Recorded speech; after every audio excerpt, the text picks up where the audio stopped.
Hello and WhatsApp गाई आजको यस भिडियोमा तपाईँलाई म मेरो एउटा सिम्पल बेसिक फोटोलाई एकदम राम्रो कसरी बनाउँछु एडिटिङ कसरी गर्छु भनेर देखाउन गइरहेको छु। त्यसको लागि चाहिँ एउटा सिम्पल फोटो चुज गर्छु। सुरुमा सपोज यहाँनिर यो चाहिँ क्यामेरा फाल्यो, यहाँ चाहिँ डाइरेक्ट क्यामेराबाट खिचेको फोटोहरू छ। अनि यसमध्ये एउटा फोटो लिन्छु, यो मलाई ठिक लाग्यो, यो फोटो लिन्छु म। सिम्पल अनुहार चाहिँ राम्रो आउनुपर्छ, जुन चाहिँ एडिटिङ गरेपछि झन् खतरा हुन्छ रहेको। अनि लाइट रुममा डाइरेक्ट गएपछि यहाँ गएर मेरो इन्सर्ट गरेँ फोटो।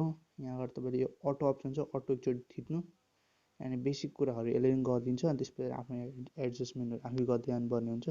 एक्सपोजर धेरै नै बढाइदिएको छ, हल्का कम गर्छु म। 34 छ,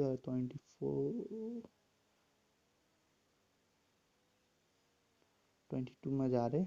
अनि कन्ट्रास्ट मैले हल्का बढाइदिएँ 21। अनि हाइलाइट्स हल्का कम। अनि स्याडो ठिकै छ, 27 राखिदिउँ। अनि वाइट्सलाई हल्का बढाइदिउँ। अनि ब्ल्याक पनि हल्का बढाऊँ। पहिला कस्तो थियो फोटो अनि अहिले कस्तो छ लुक। यहाँ चाहिँ हेडफोन पाइन्छ। अनि त्यसपछि अब जाऊँ टेम्परेचर यसमा। अनि यहाँ टेम्परेचर हल्का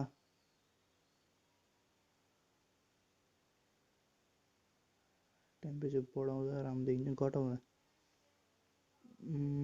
घटाउँदै राम्रो देखिरहेको छ। त्यो -7 गरिदिएँ मैले। टिन्ट -8। भाइब्रेसन बढाइदिउँ, भाइब्रेसनलाई 30मा राखिदिउँ। अनि सेचुरेसन 18मा ठिक्क हुन्छ। अनि मिक्समा जान्छ, यहाँनिर चाहिँ कलर मेन कुरा हुन्छ, कलरहरूको डिफ्रेन्ट गर्ने। अनि यसमा हामीले यहाँ रेडमा चुज गरेको छु। मेरो यहाँ सर्टमा देख्न सक्नुहुन्छ रेड स्ट्र्याप छ। यो रेड स्ट्र्यापलाई मैले चेन्ज गर्न सक्छु जुन पनि कलरमा। ओरेन्जमा चेन्ज गरौँ।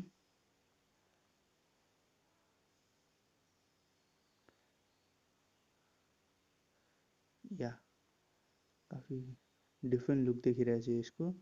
अनि यो रहेको छ ओरेन्ज कलर। यहाँ चाहिँ त यो जुन ओरेन्ज भएको छ अनि फेस कलर चाहिँ यो चेन्ज हुन्छ। सो यो यसमा धेरै छेडखानी नगरौँ, फेस कलर फेरि बिग्रिन्छ।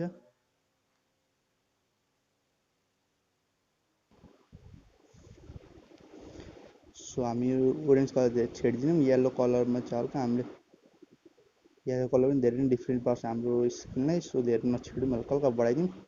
ग्रिन कलर छैन, स्काई ब्लू चाहिँ हाम्रो केहीमा पनि छैन। सो यसलाई पनि नचलाऊँ।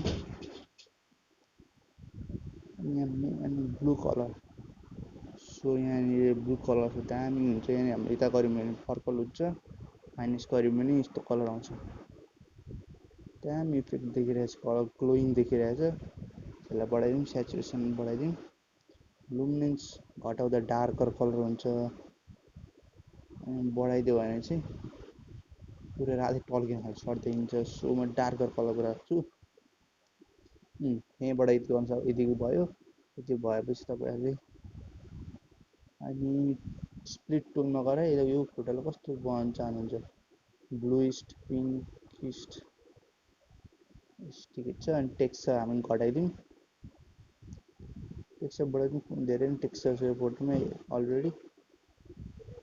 क्लियरिटी हल्का बढाइदिउँ, त्यसै त क्लियर फोटो हुन्छ अलिक मजाले। अनि डिजेन्ट यसलाई घटाइदिउँ।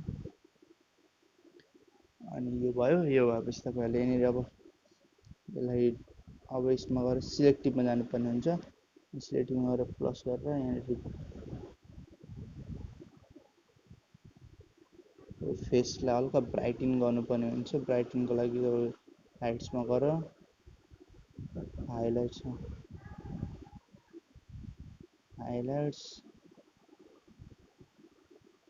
अनि यहाँ गएर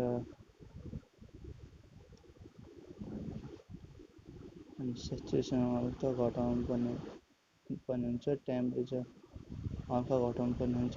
टिन्ट लेभल पनि हल्का बढाउने टिन्ट लेभल। यसो पिङ्किस टोन आउँछ अनुहारमा, हल्का पिङ्क टाइपको अनुहार हुन्छ। अनि एक्सपोजर हल्का बढाउनु पर्ने हुन्छ, धेरै होइन, हल्का मात्र। हाइलाइट्स हल्का कम गरिदिउँ।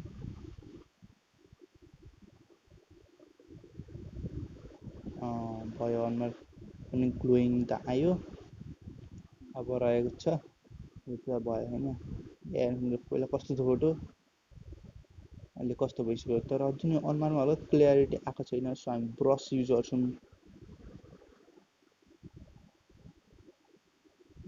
भएन,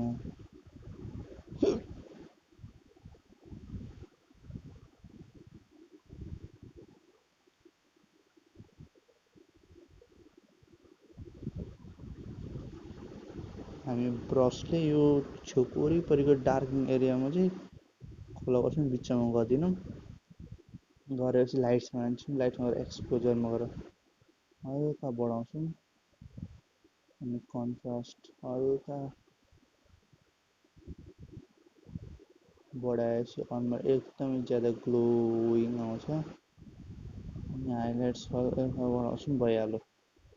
यो पनि राइट गरेपछि अनि फेरि एकचोटि काम आउँछ। यसमा तपाईँहरूले फेरि ब्रस लिएर बिचको धेरै नै ग्लोइङ भएकोलाई हल्का एक्सपोजर घटाउनु पर्ने हुन्छ।